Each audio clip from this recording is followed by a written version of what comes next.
Hello students, I heartily welcome you all in my science classes. So today we are going to start our chapter number 16, class 7 chapter number 16, and the chapter is water, a precious natural resource. So इस chapter में हम पढ़ने जा रहे हैं about water की. water जल ही जीवन है, ये आपने प्रभाव बहुत बार सुन रखी है. सो वाटर को हम एक प्रीशियस नेचुरल रिसोर्स कहते हैं. प्रीशियस का मतलब बेशकीमती, जो बहुत ही मूल्यवान चीज़ होती है ना, उसको हम प्रीशियस बोलते हैं.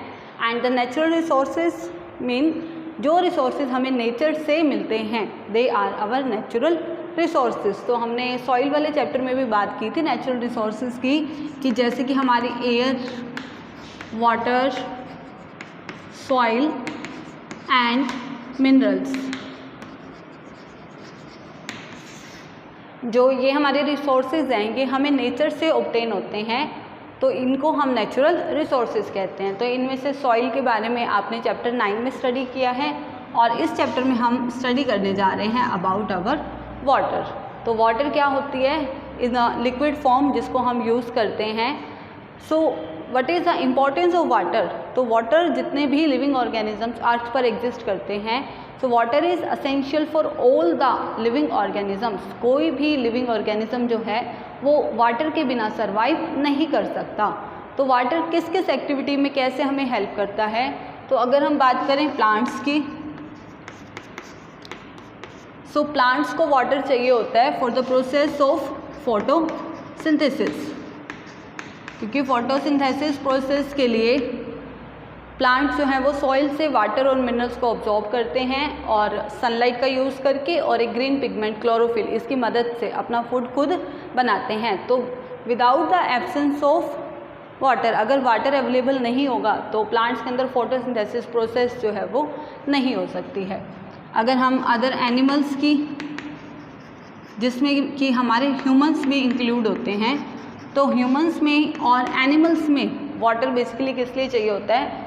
For many biological processes.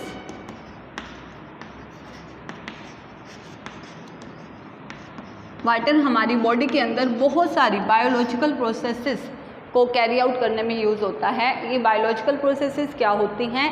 जो हमारी बॉडी के अंदर कंटिन्यू चलती रहती हैं, उनको हम बायोलॉजिकल प्रोसेसेस कहते हैं. तो कौन कौन सी बायोलॉजिकल प्रोसेसेस के लिए वाटर का होना ज़रूरी है? तो इसमें आती है आपकी एक्सक्रीशन है, ट्रांसपोर्टेशन है, ठीक है, removal of waste products from our body, तो दैट इज़ आवर एक्सक्रीशन. तो वो उसके लिए भी वाटर का होना ज़रूरी है. इसके साथ साथ आपकी बॉडी के अंदर जो ज़रूरी न्यूट्रिएंट्स हैं, सब्सटेंसेस हैं, ऑक्सीजन है, कार्बन डाइऑक्साइड की जो ट्रांसपोर्टेशन बॉडी के एक पार्ट से दूसरे पार्ट में होती है, तो उसके लिए भी हमें किस चीज़ की ज़रूरत होती है? वी नीड वाटर, क्योंकि हमारी बॉडी जो है वो वाटर को एज अ मीडियम की तरह यूज़ करती है, और हमारी बॉडी के अंदर सब्सटेंसेस का ट्रांसपोर्टेशन हो पाता है with the help of water. इसके अलावा कुछ जो हमारी जनरल एक्टिविटीज़ हैं, जैसे कि अपनी क्लीनिंग है, बाथिंग है, ड्रिंकिंग पर्पस है, तो इन सब के लिए भी हमारी जो ह्यूमन बींग्स है वो वाटर को यूज़ करते हैं. So this is the importance of water.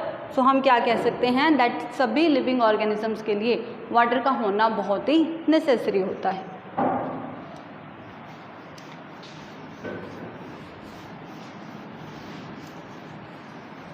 Our next topic is about availability of water.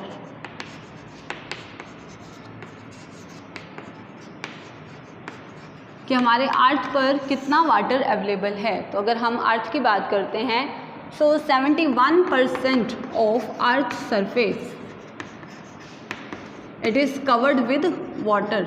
हमारी अर्थ का 71% पार्ट जो होता है वो वाटर से कवर्ड है, ठीक है. लेकिन क्या हम उस प्रॉपर 71% वाटर को यूटिलाइज कर रहे हैं? सो इसका आंसर है no, we are not utilising that 71% of earth surface water. क्यों नहीं हम इसको यूटिलाइज कर पा रहे हैं?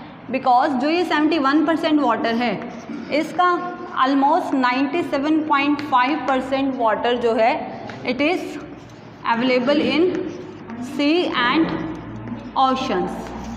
तो 71% का 97.5% वाटर जो है वो सीज और ओशंस, समुद्र में, महासागरों में उपलब्ध है. And that water is salty. Salty का मतलब खारा पानी जिसको बोलते हैं, because it contains large amount of salt in it. इसके अंदर बहुत सारे डिजॉल्व साल्ट होते हैं, जिसकी वजह से ये जो वाटर है that is unfit for human consumption, कि हम इस वाटर को सलाइन होने की वजह से हम इसको यूज़ नहीं कर पा रहे हैं। बच गया 2.5% वाटर जो कि फ्रेश वाटर है हमारा, लेकिन हम इस 2.5% वाटर को भी हम नहीं यूज़ कर सकते, बिकॉज इस 2.5% वाटर का भी 1.7% वाटर जो है it is in solid form.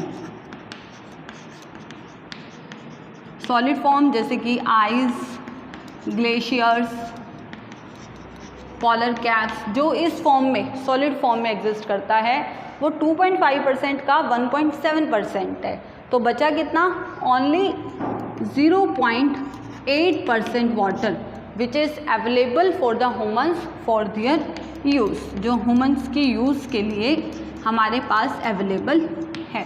तो कहने को तो 71% अर्थ सरफेस का जो है वो वाटर से कवर्ड है, तो इसलिए हम अर्थ को एक ब्लू प्लैनेट भी कहते हैं, because large amount of water is present. But still इतना वाटर होने के बाद भी जो ह्यूमन यूज़ के लिए वाटर बचता है that is only 0.8% water which is very very less amount. तो इसीलिए हम आज के टाइम पे वाटर स्कार्सिटी जैसी प्रॉब्लम्स को भी फेस कर रहे हैं। पानी की कमी जो है वो आप रूरल एरियाज़ में या इवन अर्बन एरियाज़ में भी जो पानी की कमी है, ऐसी समस्याओं को हम देख रहे हैं आज के टाइम पे। इसका रीज़न क्या है? क्योंकि हम पानी को जुडिशली यूज़ नहीं कर रहे हैं, हम लोग वाटर को कंज्यूम नहीं कर रहे हैं प्रॉपर वे में, उसकी वेस्टेज ज़्यादा करते हैं। तो इसीलिए वाटर स्कार्सिटी जो है ये आज पूरे वर्ल्ड की एक बहुत बड़ी प्रॉब्लम भी बन चुकी है।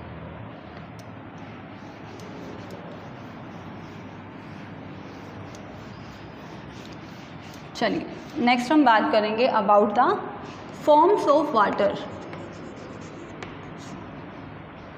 तो कोई भी जो आपका मैटर होता है, मैटर मतलब anything which occupy space and have मास, तो जो भी मैटर होता है वो 3 फॉर्म में एग्जिस्ट करता है। तो सेम वाटर भी एक मैटर ही है, तो ये 3 फॉर्म में एग्जिस्ट करता है, and that 3 forms are solid state, liquid state and gaseous state. So ये तीनों ही आपकी वाटर की डिफरेंट स्टेट्स हैं।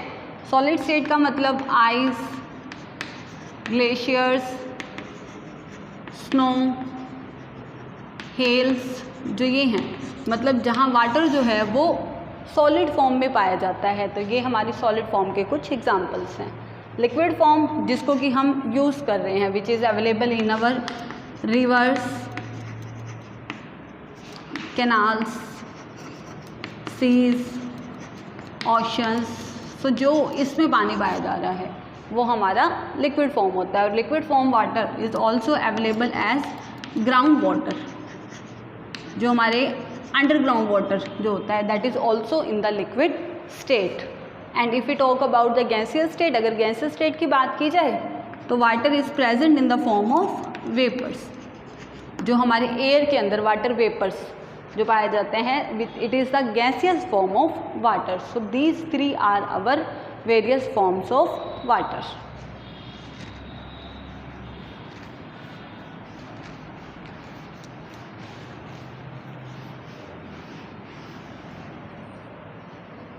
चलिए अब हम अपने नेक्स्ट टॉपिक की तरफ बढ़ते हैं, which is our water cycle. So what is the meaning of water cycle?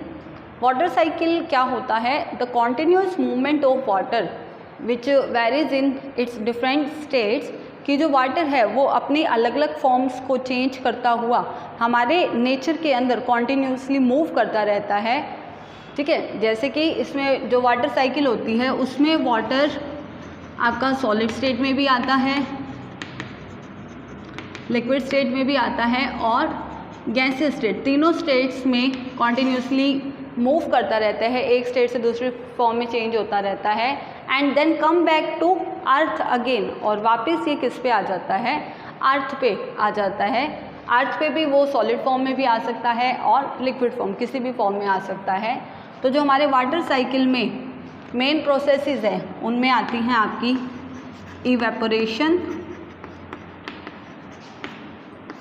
Next आती है कंडेंसेशन, और जो थर्ड आती है दैट इज प्रेसिपिटेशन। तो कौन कौन सी हमारी 3 प्रोसेसेस हैं जो वाटर साइकिल के लिए इम्पॉर्टेंट है? Evaporation, condensation and precipitation. तो हम समझें कि इवेपोरेशन का क्या मीनिंग होता है। इवेपोरेशन का मतलब होता है कि जो वाटर है ये लिक्विड स्टेट से गैसियस स्टेट में कन्वर्ट होता है।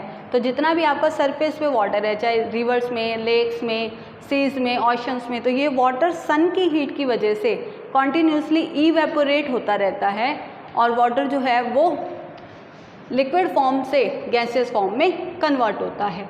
जैसे जैसे ये वाटर वेपर्स जो हैं वो ऊपर जाते हैं, ऊपर जैसे जैसे जाएंगे in the higher layer of atmosphere, वहाँ का टेम्परेचर जो है वो धीरे धीरे क्या होता जाता है, कम होता जाता है। और टेम्परेचर कम होने की वजह से जो आपके वाटर वेपर्स हैं ये कंडेंस हो जाते हैं। कंडेंस होने का मतलब ये गैसियस स्टेट से किस फॉर्म में कन्वर्ट हो जाते हैं, वापस लिक्विड फॉर्म में कन्वर्ट होते हैं। पहले किस में हुए थे, लिक्विड से गैसियस फॉर्म में, और अब ये लिक्विड फॉर्म में कन्वर्ट होकर टिनी ड्रॉपलेट्स ऑफ वाटर, पानी की छोटी छोटी बूंदें बना देते हैं और क्लाउड्स की फॉर्मेशन होती है।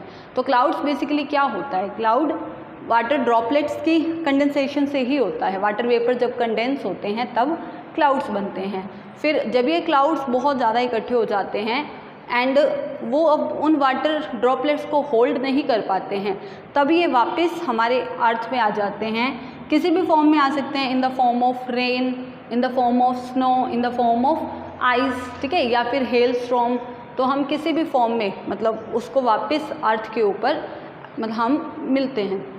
तो प्रेसिपिटेशन क्या होता है कि जब आपकी लिक्विड फॉर्म है वो सॉलिड फॉर्म में कन्वर्ट हो जाती है, यानी कि जब आपका जो वाटर ड्रॉपलेट्स हैं वो आइस की फॉर्म में या हेल स्टॉर्म की फॉर्म में वापस अर्थ पर आ जाती हैं। So that process is our precipitation. So these 3 are the important processes which are a part of our